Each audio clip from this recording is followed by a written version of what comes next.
So if I do a rotate here, and I rotate using a variable called rot1, which is a terrible name for a variable, but we're going to use it anyhow. And we make our variable here in our header.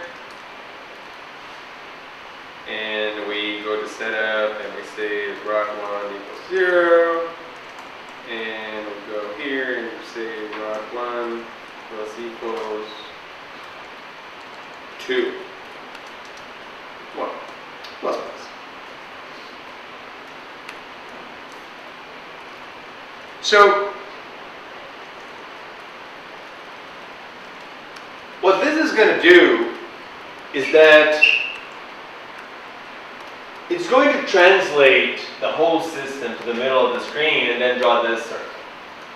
And then it's going to rotate the matrix and then draw the second circle. So if you look at our drawing over here, what this is doing is that here's our canvas, right? We're taking the matrix, moving it over here, and now this is 0, 0. And you notice right over there, the first to left circle is 0, 0, the positioning of it. So it's going to be right here. And now the matrix is here, right? And when I rotate it, it's going to come this way. And then it's going to be here, right? So right now, the second circle is at 250x, right? So it would be, let's say, here. And when I rotate my matrix, it's going to rotate with it.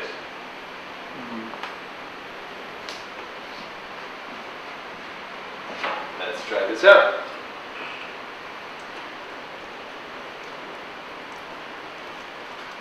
Beautiful. We got our first thing going. And of course this one is not rotating yet because we didn't tell it to do anything quite yet. So instead of having the second circle be drawn in 250, we're going to have a second translate after the rotation. OF translate, 250, 0. And then we're going to draw the circle to 0, 0, 2. And of course, if I do so, it's going to look similar. And as for the last circle, instead of saying 350, we're going to say 100. And we're going to have a second rotate. And we're going to use a variable called rot2, which is also then name for a variable. But we're going to use it anyhow.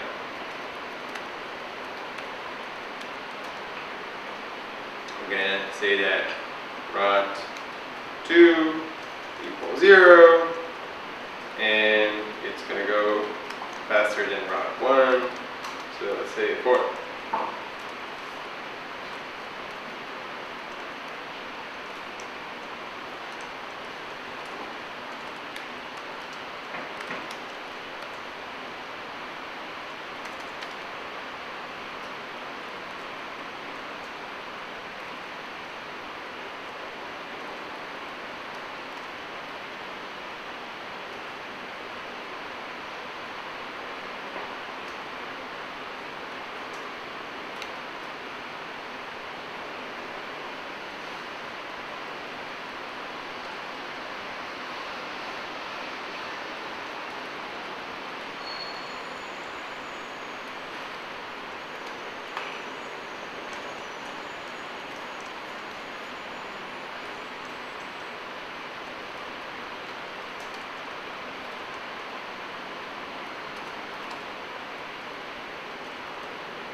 I'm going to run this code so you see what it looks like.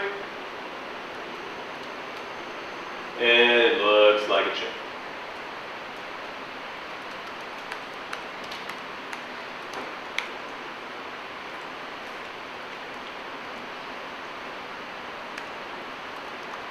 Yep. Okay. I'm just playing with colors. Yeah, do that. This is the next step, so you're one step ahead.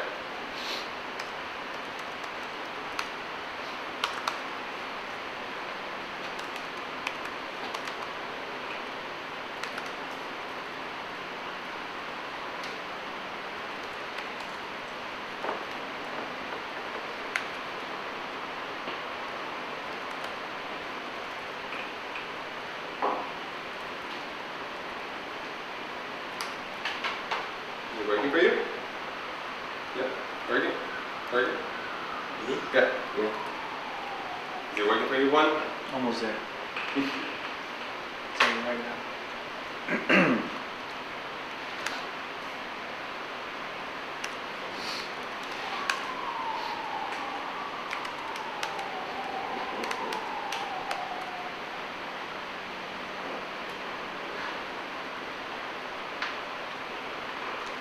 Cool. Mhm. Now let's try with this very simple code start to make things look better. So let's remind ourselves of the other thing we saw at the beginning of the class, and let's set the background auto true false. And let's say no fill. Let's see what happens.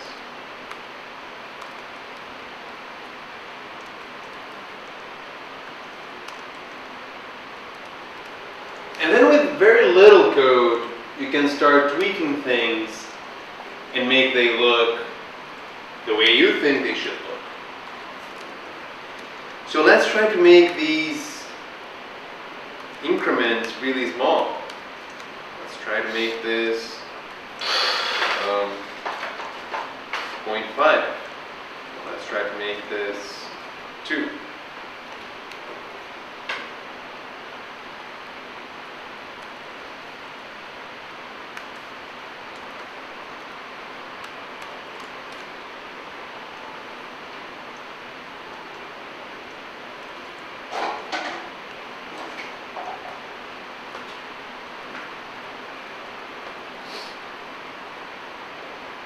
Let's make our color into a variable as well. And let's say float alpha. It's going to start at 0. And it's going to have 0.25 added to it each update, and the set color here is going to be the alpha.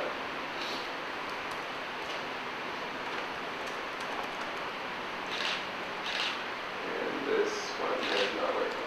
Why is it not working? Enable alpha blending. You need to put enable alpha blending in the setup. OF enable alpha blending to get the alpha. It should still be a gray. Oh yeah, because that one down here. Maybe alpha is not good enough. Gray. Gray. Gray. Gray.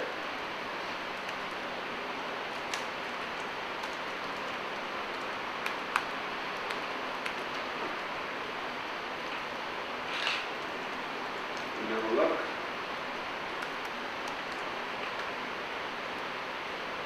Oh, there we go. It's just an increment is really small. Maybe this increment should be a little bigger. Let's make it 1 instead of 0.25.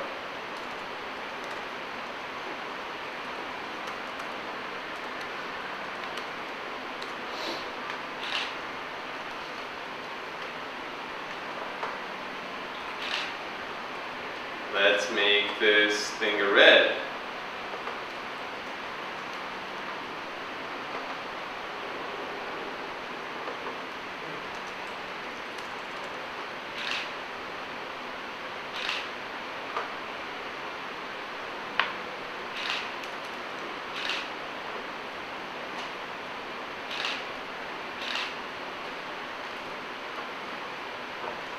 Let's make these things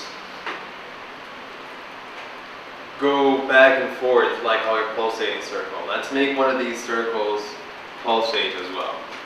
So here in the sides we have 50, 30, and 10. Let's make a float size and a float max size.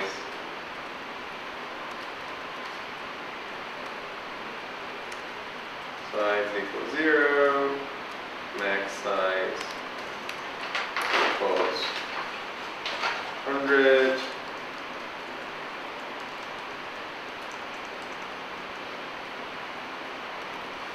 And let's make, let's say 60. And let's say the size of the second circle is going to be the variable size that we just made.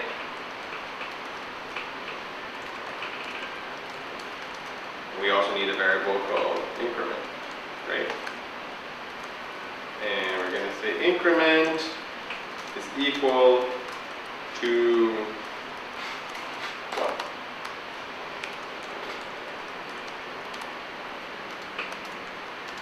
And here in the update, we're going to say the size plus equals increment. And here we're going to have our if statement. It says the size smaller or equal to 0, or size is bigger or equal to our maximum size. Then increment should be multiplied by -1. Let's run this.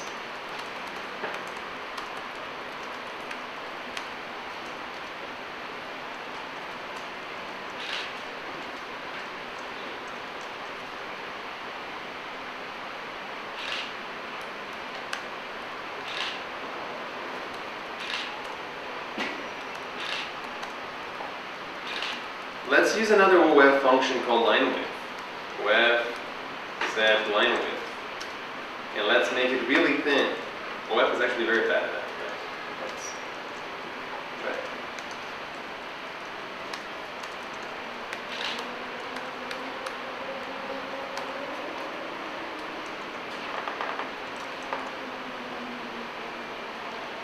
So, what I'm trying to say here, of course, this is not, you're not going to be the next, I don't know, I don't even have a name in mind right now. Asher, whatever. You're not going to be the next hottest digital media artist right away, but you already have a tool set in hand to start making very, very interesting things using repetition. So start repeating things, starting putting things, for loops inside for loops inside for loops, and try to cram everything we did together and start to try and make drawings with these things, with repetition. Cool? Do you want to check out the code before I close this?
Play with the numbers.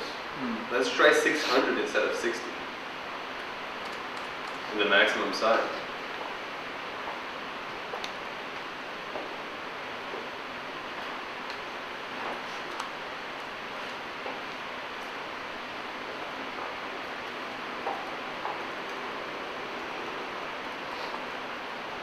Oh boy. Oh boy. Wow. Oh. Play with the circle resolution. Something also that we already know. OF set circle resolution and make it fine. And then you're going to have a It's pentagon much instead of better on a a spoon. circle. Oh, when you look at it there. Then how are these things going to look like? See?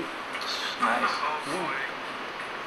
It's like sometimes in 600 might be a little too big. Let's pump up the increment, make it 30.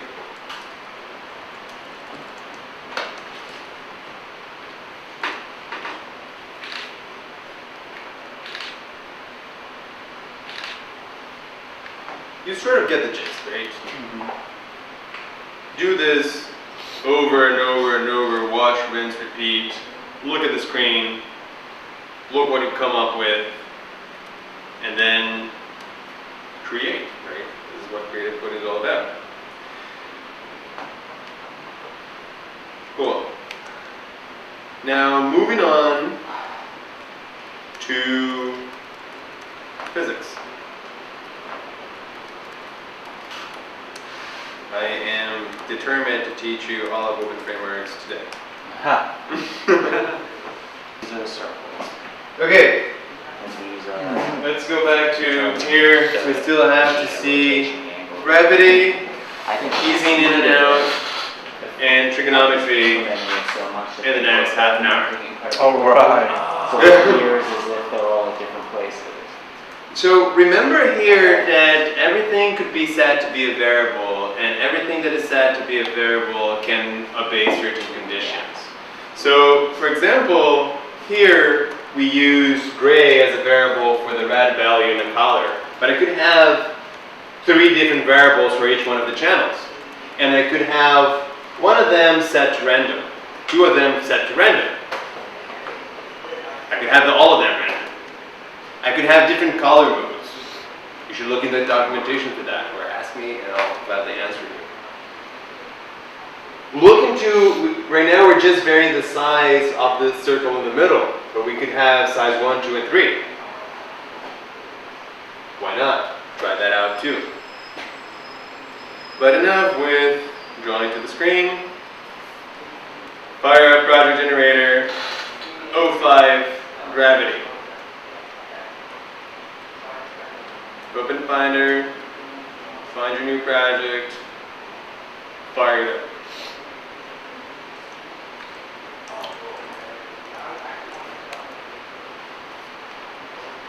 Put tuxedo mode. Make sure you got to this point. So,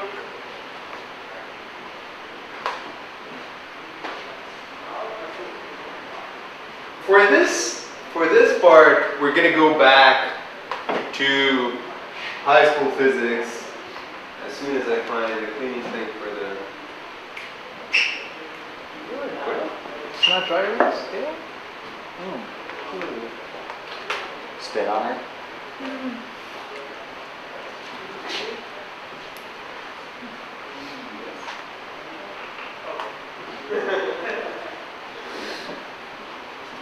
Sorry about that.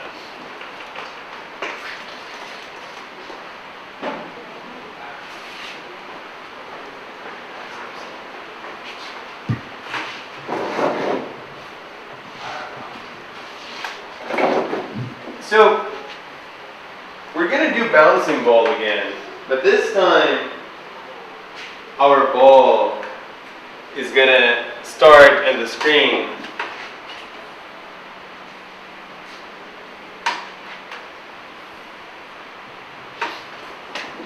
In a random place, let's say here.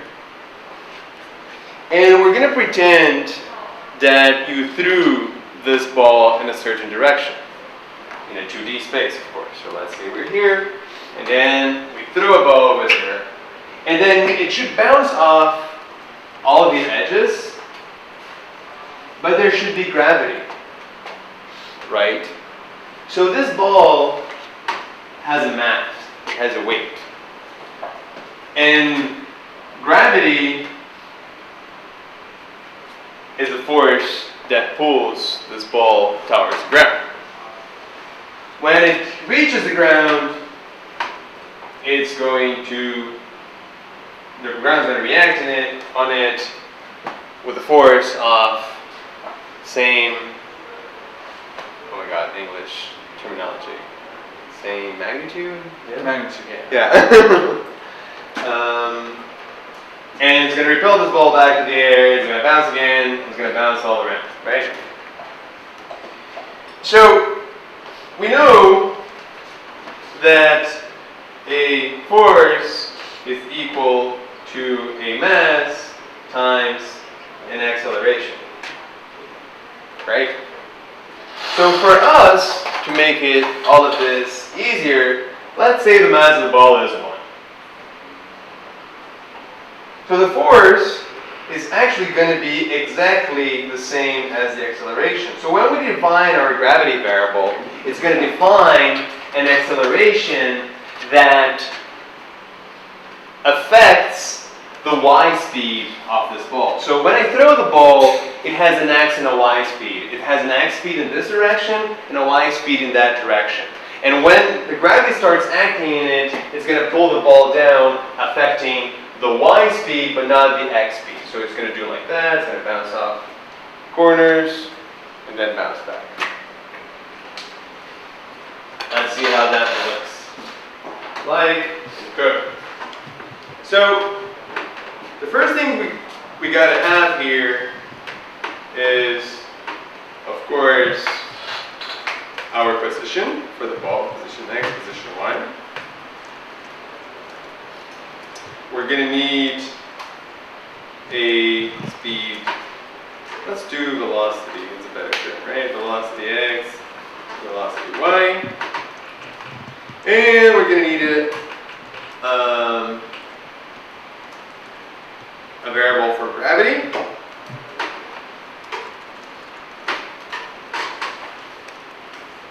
And we're going to need a variable for, again, the name in English. Let's call it easing. That's terrible. Damping? What is it? The damping? Damping. Damping is a good name. So, what the gravity is going to do is that's going to pull the ball down. And what damping is going to do is that if this were a real ball, it doesn't come back up with the same exact velocity, right? It absorbs a little bit of this force by changing its shape and then going back up. And which means it comes back a little slower than the velocity that it had when it hit the ground.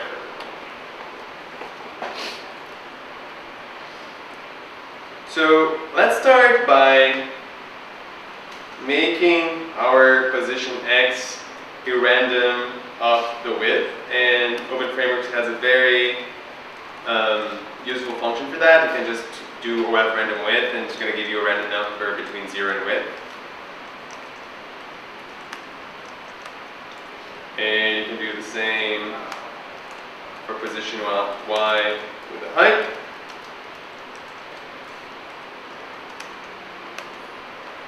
And in the draw loop, you can do an OF circle.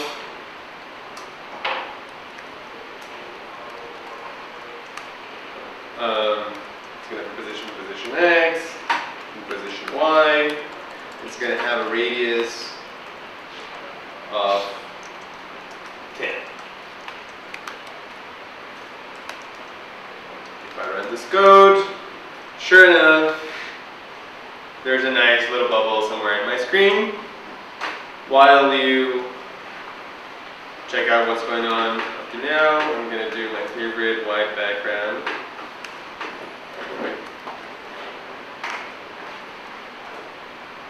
And set my color to black.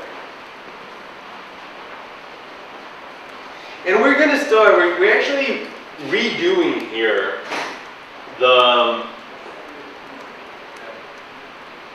sort of the first bouncing ball example, right? So we're going to take velocity x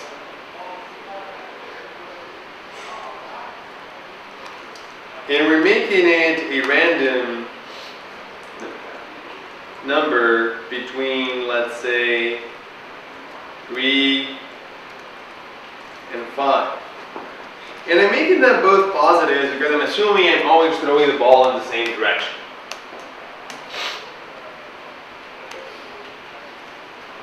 And we're going to make velocity y also a random between 3 and 5. Sometimes I'm going to throw it stronger, sometimes I'm going to throw it weaker. I'm always going to throw it forward and up, though. So wouldn't it be minus? Like, wouldn't it be -3 and -5? Because if you're doing 3 and 5, Oh, it's you're right. down. You're right. For the y. Hmm. -3 and -5. Thank you. You actually should do it this way, right?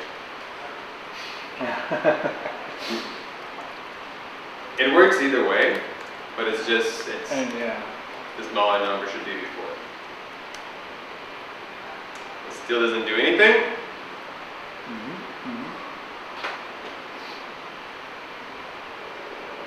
So let's do the things that we already know how to do, which is adding the velocity in each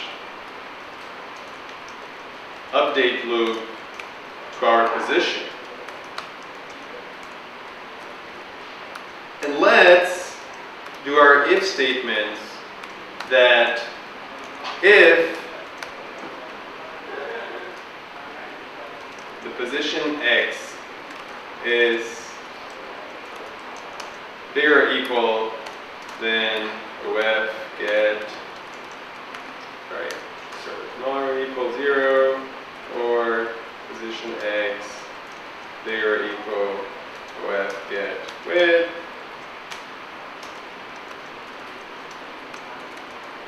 then velocity x should be multiplied by -1. I'm gonna copy this chunk of code, paste it down here, do the same thing for position y and velocity y.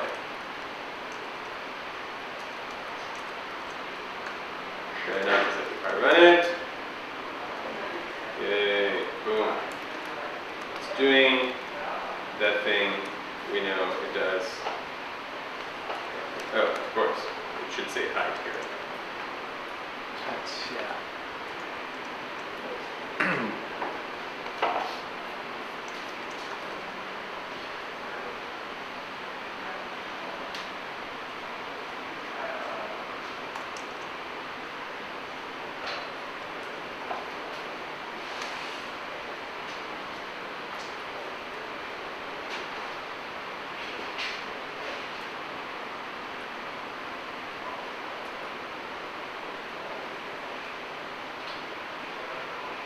Good?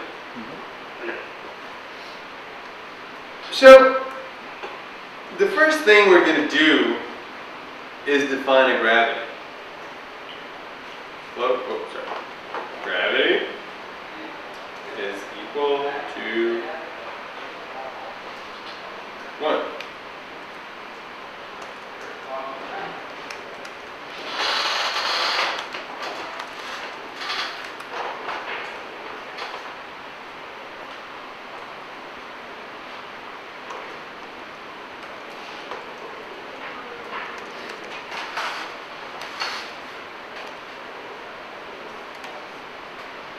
And if we remember the nice equation from high school physics, remember V1 is equal to V0 plus acceleration, right? So gravity is our acceleration. So v1, which is going to be velocity y,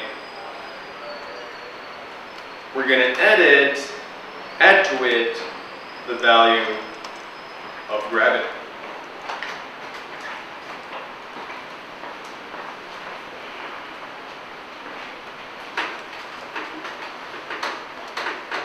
And if we run it, sure enough, we have about a little ball bouncing around.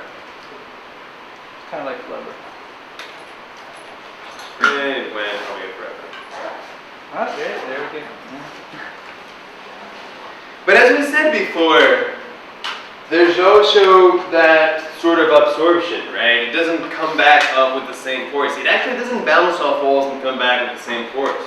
So we're going to put a little bit of damping. So damping is equal to 0.95.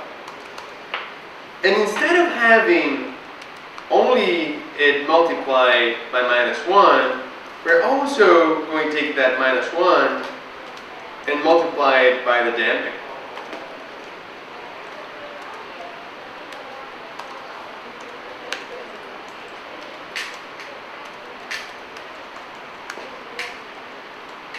This is the same thing as saying this, okay? But for notation purposes, I'm going to keep it this way just so we understand what's going on. So, right here before the damping, what happened is that it would turn velocity y, multiply it by -1, and it would just simply go back up, right? With this exact same value in the opposite direction. With the damping of a value of 0.95, what it's doing is that it's taking that velocity and taking 5% off it. So it actually goes back up a little slower than it went the first time. And the next time it hits the ground, it's going to do that again. And it's going to start losing velocity. And if I run it, we're probably going to run into a bug, but I hope we do, so I can explain that to you. And there we go. And it starts losing velocity. Hopefully. Maybe that's not enough damping. Let's put a damping of 0.85.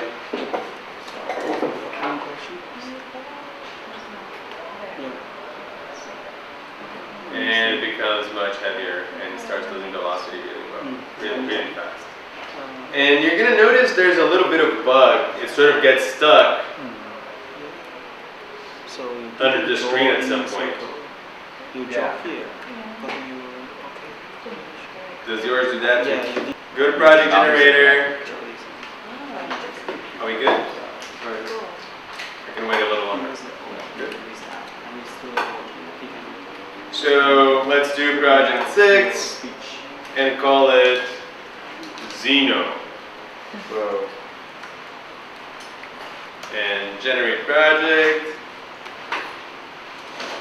Actually, I like to Google Zeno. I realize I've never done it. Figure out if I can find who he is.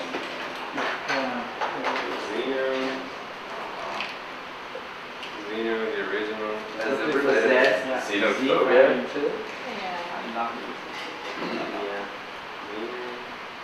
Oh, maybe it's Zeno with a Z. Yeah. Mm-hmm, it is, yeah. Okay. Alright, so let's correct that and have Zeno with a Z. I learned it with an X. It probably doesn't make any difference because it's in Greek characters and people just chose whatever character they wanted to write it with.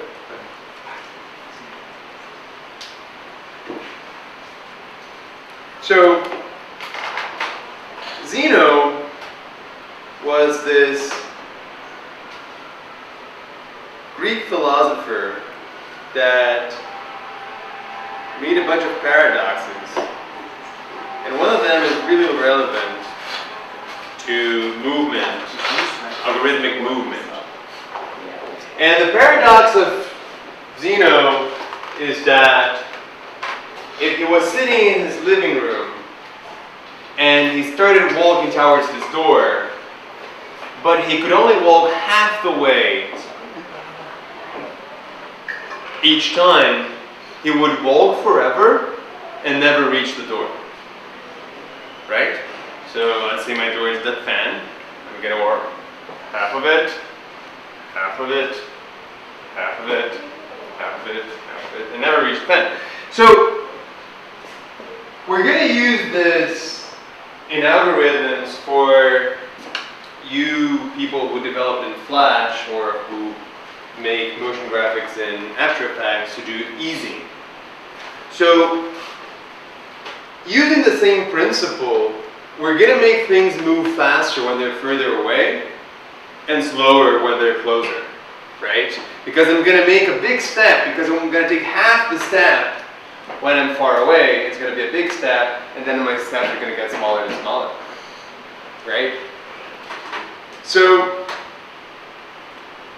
in code, we're going to make a bubble follow the mouse, and we're going to make our openFrameworks position X and position Y,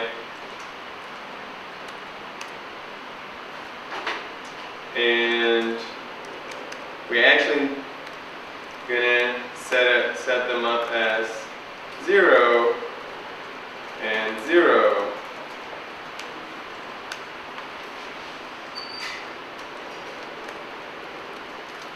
And you will notice in the update, we're going to say that position X equals OF get mouse X. You can simply do mouse X as well, but it's a little weird because depending on the build that you have in your computer, it's not going to work. OF get mouse X has a better chance of working. Position Y equals OF get mouse Y, and we're going to draw our friendly circle in the position X, position Y, and give it a radius of 30.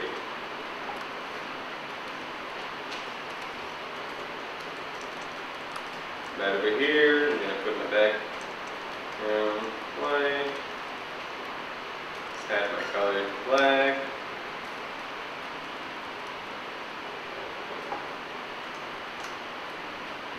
If we run this code, sure enough, the ball is always under the mouse. Does everyone have that? Mm-hmm. So what we want here is for the ball to run after the mouse when you move the mouse instead of it just appearing under it. Right? So the way we're going to use the paradox of Zeno to do that is say that instead of position X being equal to OF mouse, well, the mouse X, it's actually going to be composed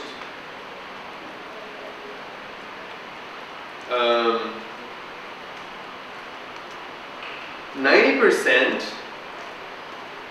of its original position and 1% of its new position.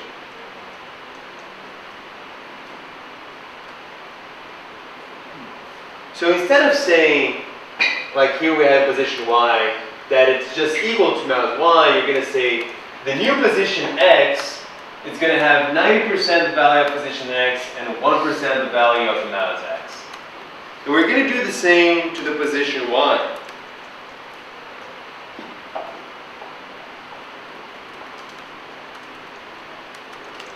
X here, Y.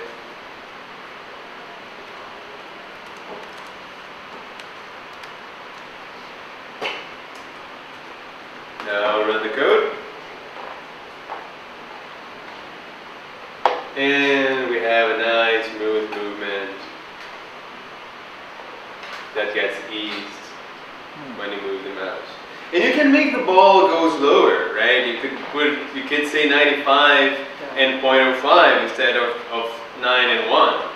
So let's say 95 and 0.05. This is very useful. You can use this to any coordinate that's very serious. Now you can really see the ball running after the mouse.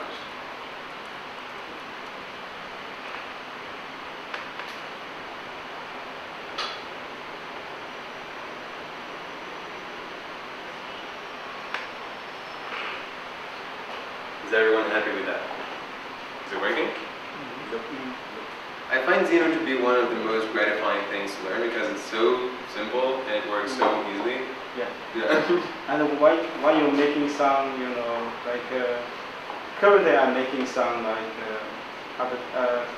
4K touch screen stuff, and actually basically every day I just modify these numbers. Yeah. Yeah, I just use this code and modify Yeah. a little bit to change that. So it's not quite zero, it's like if you went a tenth of the way. Yes, it's not quite the philosopher paradox. It's Because I did it the other day with half, and it's like so fast that you can Yeah. barely. yeah, it's not exactly. It's inspired by Xeno. Xeno did not have openFrameworks at the time. What an idiot. Yeah. Okay. It's 9:40, so I gotta ask you a question. The next example looks like this. Huh. What a classic.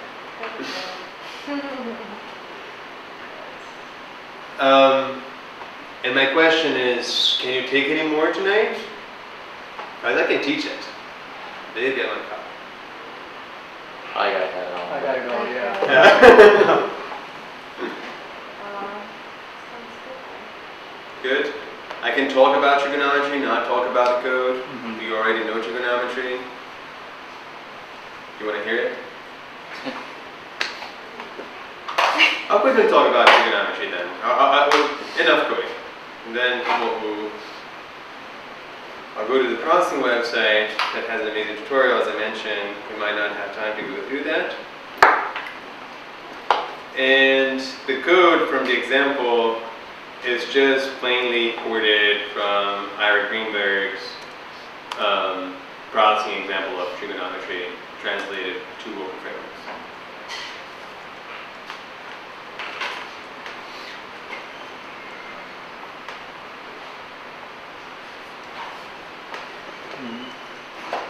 The right angle, the 90 degrees angle triangle.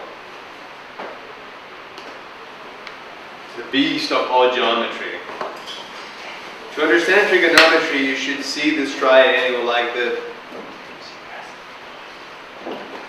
See, man? You should see like the revelation of God. You shouldn't be like an ancient Greek and be like, oh my God, I look at this triangle and I cannot believe it unless a divine being could have made it. So a divine being has made this triangle. And this triangle lives within a circle. And the circle looks like this. So in the trigonometric circle, there is a radius. And the radius is going to be the hypotenuse of this triangle. The height of this triangle is the opposed side to the angle that we're going to be analyzing. So theta is the angle, the height is the opposing angle, and the width is the adjacent angle. Which means, if you know the radius of your trigonometric circle, and you know your angle,